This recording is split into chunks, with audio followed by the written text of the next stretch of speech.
ദൈവതിരുനാമത്തിന് മഹത്വമുണ്ടാവട്ടെ. Bible reading പ്രോഗ്രാമിൽ സംബന്ധിക്കുന്ന ഏവർക്കും കർത്തൃനാമത്തിൽ സ്നേഹവന്ദനം. വിശുദ്ധ യോഹന്നാൻ ശ്ലീഹായുടെ 2-ാം ലേഖനം നമ്മളിന്ന് വായിക്കുന്നു. 2-ാം ലേഖനം ഒരു ചെറിയ അധ്യായം മാത്രമാണ്. 1, 2, 3 ലേഖനങ്ങളെല്ലാം യോഹന്നാൻ ശ്ലീഹ തന്നെ എഴുതിയെന്നാണ് സഭാപിതാക്കന്മാർ വെളിപ്പെടുത്തുന്നത്. ഇതിൽ 1-ാമത്തെ ലേഖനം ഏഷ്യ മൈനറിലെ സഭകൾക്ക് പൊതുവായിട്ട് എഴുതിയതാണെങ്കിൽ, ഈ 2-ാമത്തെ ലേഖനം ആ ഏഷ്യ മൈനറിലുള്ള ഒരു പ്രാദേശിക സഭയ്ക്ക്, ഒരു ലോക്കൽ ചർച്ചിന് വേണ്ടി എഴുതുന്നതാണ്. 3-ാമത്തെ ലേഖനം ഗായോസ് എന്ന് പറയുന്ന ഒരു വ്യക്തിയെ അഭിസംബോധന ചെയ്തുകൊണ്ട് അദ്ദേഹത്തിന് എഴുതുന്നതാണ്. ഈ 2-ാം ലേഖനം വിശ്വാസ വിപരീതത്തിന് അക്കാലത്തുണ്ടായിരുന്ന വേദവിപരീതത്തിന് എഴുതായിട്ടുള്ള ഒരു ആഹ്വാനമാണ് യോഹന്നാൻ ശ്ലീഹ ഇവിടെ നൽകുന്നത്. യോഹന്നാൻ ശ്ലീഹായുടെയൊക്കെ കാലത്ത്, ആദിമകാലത്ത് വേദവിപരീതങ്ങൾ ധാരാളമുണ്ടായി.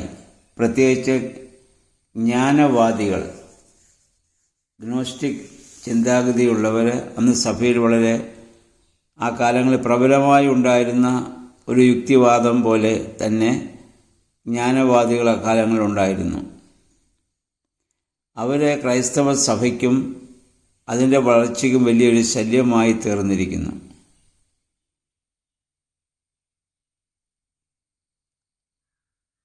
ഈ ദുരുപദേഷ്ടാക്കളെപ്പറ്റി AD 100-നും 120-നും ഇടയ്ക്ക് എഴുതപ്പെട്ട ഡിഡാക്കെ എന്ന് പറഞ്ഞാൽ ടീച്ചിങ്സ് ഓഫ് അപ്പോസ്തലന്മാരുടെ പഠിപ്പിക്കൽ എന്ന കൃതിയിൽ ഈ കള്ളപ്രവാചകന്മാരെ പറ്റിയുള്ള മുന്നറിയിപ്പ് കൊടുത്തിട്ടുണ്ട്. ഇവിടെ യോഹന്നാൻ ശ്ലീഹ തന്നെ ഇവിടെ പറയുന്നത് സഭാശ്രേഷ്ഠൻ എഴുതുന്നതെന്നും പറഞ്ഞുകൊണ്ടാണ്. അല്ലെങ്കിൽ ഒരു കശീശയായി, അല്ലെങ്കിൽ ഒരു പുരോഹിതനായി, സഭയ്ക്ക് നേതൃത്വം നൽകുന്ന വ്യക്തിയായി ഞാൻ എഴുതുന്നു എന്ന് പറഞ്ഞുകൊണ്ടാണ് അദ്ദേഹം ഇത് എഴുതുന്നത്. അദ്ദേഹം ഇത് ആർക്കാണ് എഴുതുമ്പോൾ ഒരു മഹതിക്ക് എഴുതുന്നു എന്ന രീതിയിലാണ് ഇത് എഴുതുന്നത്. ഇവിടെ ഈ മഹതി എന്ന് പറയുന്നത് പരിശുദ്ധ സഭയാണ്. സുറിയാനി ഭാഷയിൽ ഈത്തോ എന്ന വാക്കാണ് സഭയ്ക്ക് ഉപയോഗിക്കുക. അത് സ്ത്രീലിംഗമാണ്. സഭയെ എപ്പോഴും ഒരമ്മയായി, സഹോദരിയായിട്ടൊക്കെയാണ് പിതാക്കന്മാർ കാണുന്നത്. ആ രീതിയിലാണ് ആലങ്കാരികമായി അതിനെപ്പറ്റി പറയുന്നത്. അതുകൊണ്ട് യോഹന്നാൻ ശ്ലീഹ ഇവിടെ മഹതി എന്ന പേര് ആണ് ഇവിടെ ഉപയോഗിക്കുന്നത്.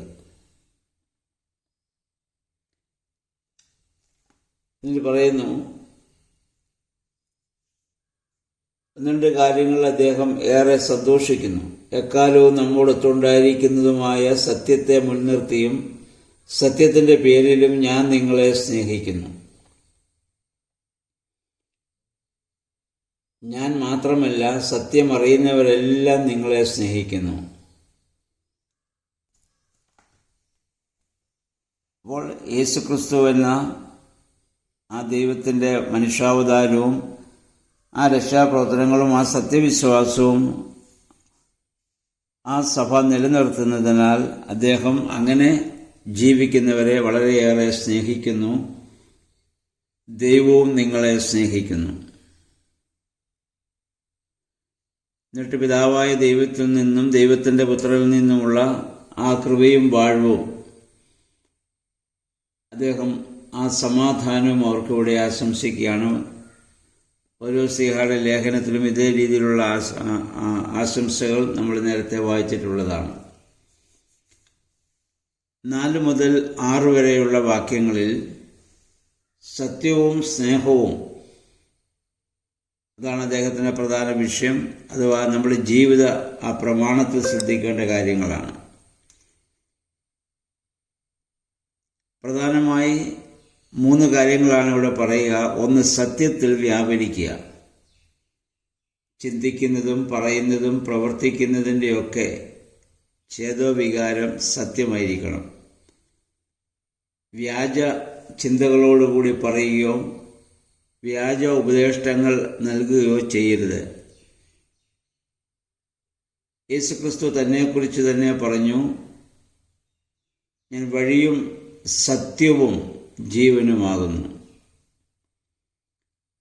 യോഹന്നാന്റെ സുവിശേഷം 8-ാം അധ്യായത്തിൽ കർത്താവ് പറഞ്ഞു, സത്യം നിങ്ങളെ സ്വതന്ത്രരാക്കും. സത്യമാണ് ചിന്തിക്കുന്നതെങ്കിൽ, സത്യമാണ് പറയുന്നതെങ്കിൽ, സത്യമാണ് പ്രവർത്തിക്കുന്നതെങ്കിൽ ആരെയും നമുക്ക് ഭയപ്പെടേണ്ടതില്ല, ആരുടെയും അടിമകളാകേണ്ട കാര്യവുമില്ല. സത്യമാണ് നമ്മളെ സ്വതന്ത്രരാക്കുന്നത്.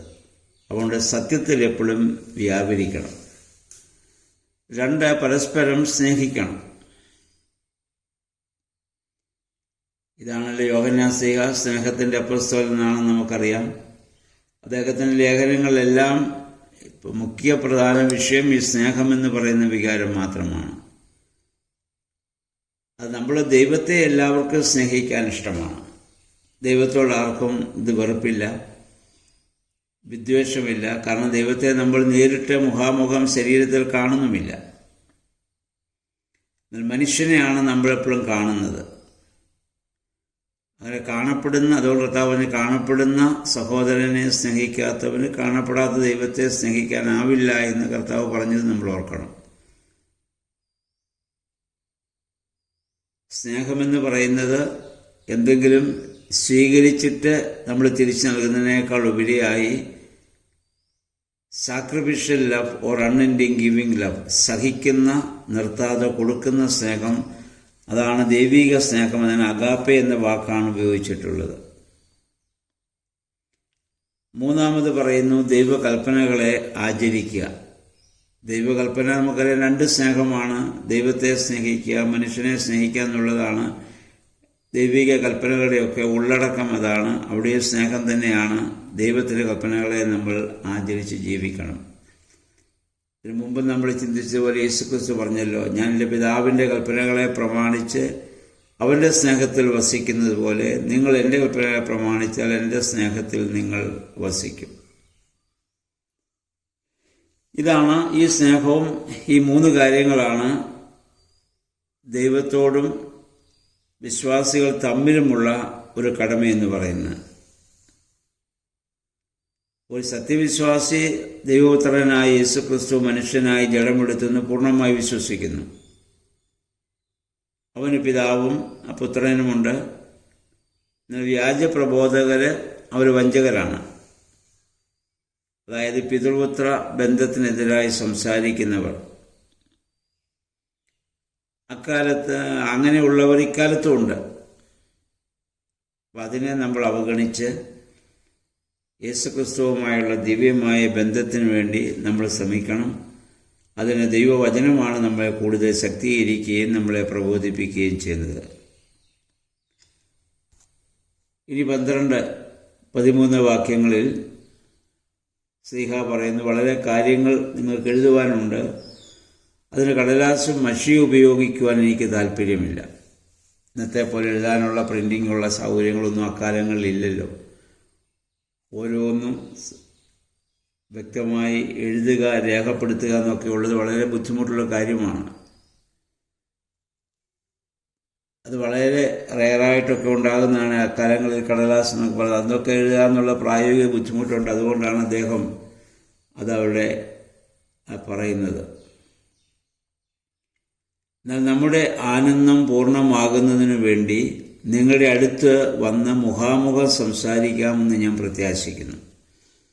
അങ്ങനെ അദ്ദേഹം ചെന്നിട്ടുണ്ടാവും, സംസാരിച്ചിട്ടുണ്ടാവും. പക്ഷെ ആ മുഖാമുഖം പറഞ്ഞതൊന്നും നമുക്ക് രേഖാമൂലം നമ്മുടെ കരങ്ങളിൽ ഇന്ന് ലഭ്യമല്ല. എഴുതപ്പെട്ട് വളരെ കുറച്ച് കാര്യങ്ങളെ എഴുതിയിട്ടുള്ള എഴുതപ്പെട്ടത് മാത്രമേ നമുക്ക് ലഭിച്ചിട്ടുള്ളൂ. അപ്പം എഴുതാതെ മുഖാമുഖം സംസാരിക്കുകയും പഠിപ്പിക്കുകയും ചെയ്ത ധാരാളം കാര്യങ്ങൾ സ്ത്രീഹന്മാർക്കുണ്ട്. അതാണ് ടീച്ചിങ്സ് ഓഫ് അപ്പോസ്റ്റൽസ് എന്ന പേരിൽ സഭയിൽ നിലനിൽക്കുന്നത്. പല കാര്യങ്ങളും പല ആളുകളും ചോദിക്കും, ഇത് വേദപുസ്തകത്തിൽ എവിടെയാണ് പറഞ്ഞിരിക്കുന്നത്? സഭയുടെ ആചാരങ്ങളോ അനുഷ്ഠാനങ്ങളോ ഒക്കെ ചൂണ്ടി ഇത് വേദപുസ്തകത്തിൽ എവിടെ പറഞ്ഞിരിക്കുന്നു? വേദപുസ്തകത്തിൻ്റെ പരിമിതികളെക്കുറിച്ച് നമുക്കറിയാം. എല്ലാം എഴുതുവാനുള്ള സാഹചര്യങ്ങളോ എല്ലാം എഴുതാനുള്ള എഴുതി വെക്കുന്ന രീതിയോ അക്കാലങ്ങളിൽ ഇല്ലായിരുന്നു. ഏറ്റവും സൗകര്യം ആളുകളെ മുഖാമുഖം കണ്ട് അവരോട് സംസാരിച്ച് അവരെ പഠിപ്പിക്കുകയാണ്. അത് സഭയിൽ പാരമ്പര്യങ്ങളായിട്ട് ആചാര അനുഷ്ഠാനങ്ങളായി കർമ്മങ്ങളായിട്ടൊക്കെ സഭയിൽ അത് നിലനിൽക്കുകയാണ്. അതിനെ നമ്മൾ തള്ളിക്കളയാൻ പറയും. ഈ എഴുതപ്പെട്ട് ലഭിച്ചതിന് തുല്യമാണ് മുഖാമുഖം പറഞ്ഞതും പഠിപ്പിച്ചതുമായ കാര്യങ്ങൾ എന്ന കാര്യം കൂടി നമ്മൾ ഓർക്കേണ്ടതാണ്. എന്നാൽ ആ ടീച്ചിങ്ങിന് ചില ആളുകൾ ദുരുപയോഗം ചെയ്യാറുണ്ട്. അവരുടേതായ രീതിയിൽ അതിനെ വ്യാഖ്യാനിക്കുകയും പഠിപ്പിക്കുകയൊക്കെ ചെയ്യുന്നവരുണ്ടാവാം. പക്ഷേ അപ്പോസ്തലന്മാരുടെ പഠിപ്പിക്കലുകൾ ഗ്രന്ഥങ്ങളായിട്ട് ഇന്ന് ലഭ്യമാണ്. ഡിഡാക്കെ ഓർ ടീച്ചിങ്സ് ഓഫ് അപ്പോസ്റ്റൽസ് എന്ന് പറയുന്നതിൽ പല വോളിയൂംസ് ഉണ്ട്. അത് വാങ്ങി വായിക്കുകയാണെന്ന് അന്ന് ആ കാലങ്ങളിൽ ആദിമസഭയിലെ പിതാക്കന്മാർ യേശുക്രിസ്തുവിനെ കുറിച്ചും അപ്പോസ്തലന്മാരെ കുറിച്ചും അവരിൽ നിന്ന് നേരിട്ട് കാര്യങ്ങളെക്കുറിച്ചൊക്കെ പറയുന്നത് നമ്മൾ പറഞ്ഞിട്ടുള്ളത് നമുക്ക് വായിക്കാൻ സാധിക്കും. അപ്പോൾ ഈ രണ്ടാമത്തെ ലേഖനത്തിൻ്റെ ഉള്ളടക്കം വിപരീതത്തെ വിശ്വാസ വിപരീതത്തെ എതിർക്കുക എന്നുള്ളതാണ്. രണ്ടാമത് പരസ്പരം സ്നേഹത്തിൽ ദൈവത്തെയും മനുഷ്യനോടുള്ള പരസ്പര സ്നേഹത്തിൽ ജീവിക്കുക എന്നുള്ളതാണ്. അത് ഒരു പ്രാദേശിക സഭയ്ക്ക് എഴുതിയതാണെങ്കിലും വിശുദ്ധ ബൈബിളിൽ നമുക്കത് ലഭിക്കുന്നതിനാൽ നമ്മുടെ ജീവിതത്തിലും നമ്മൾ ജീവിക്കുന്ന സാഹചര്യങ്ങളിലും ഇത് പ്രാവർത്തികമാക്കുവാൻ നമ്മൾ ശ്രമിക്കേണ്ടതാണ്. ദൈവമേ, യോഹന്നാൻ ശ്ലീഹ ഏതുദ്ദേശത്തോടുകൂടി ഈ ലേഖനം എഴുതിയോ അതേ ഉദ്ദേശശുദ്ധിയോടുകൂടി അതിനെ ഉൾക്കൊള്ളുവാനും അതനുസരിച്ച് ജീവിതത്തെ ക്രമപ്പെടുത്തുവാനും ഇടയാക്കണമേ എന്ന് നമുക്ക് പ്രാർത്ഥിക്കാം. ദൈവത്തിൻ്റെ പരിശുദ്ധാത്മാവ് അതിന് നമ്മെ സഹായിക്കട്ടെ. ഇനി 1-2 ദിവസങ്ങൾ കഴിയുമ്പോൾ പുതിയ നിയമയുടെ സമാപിക്കും. അതിനുശേഷം നമ്മൾ പഴയ നിയമത്തിലേക്ക് പോകുന്ന കാര്യം ഇന്നലെ ഞാൻ ഓർമ്മപ്പെടുത്തിയിരുന്നു. അപ്പോൾ അത് ഓഗസ്റ്റ് മാസം 1-ാം തീയതി മുതൽ പഴയ നിയമത്തിലേക്ക് നമ്മൾ പ്രവേശിക്കുന്നതാണ്. അതിനു മുൻപ് 1-2 ക്ലാസ്സുകൾ നമുക്ക് എടുക്കാൻ പറ്റുമെന്ന് അതിൻ്റെ പഴയ നിയമത്തിൻ്റെ ആമുഖവുമായി ബന്ധപ്പെട്ട ചില ക്ലാസ്സുകൾ എടുക്കുവാൻ ആഗ്രഹിക്കുന്നു. അത് വരുന്ന ചൊവ്വ, ബുധൻ ദിവസങ്ങളിലാക്കി നമുക്ക് ചെയ്യാം. 1-ാം തീയതി മുതൽ പഴയ നിയമം വായിക്കുന്നതിന് വേണ്ടി എല്ലാവരും പ്രാർത്ഥിക്കുകയും മറ്റുള്ളവരെ പ്രോത്സാഹിപ്പിക്കുകയും ചെയ്യണമെന്ന കാര്യം കൂടി സ്നേഹത്തോടെ ഓർമ്മപ്പെടുത്തുന്നു.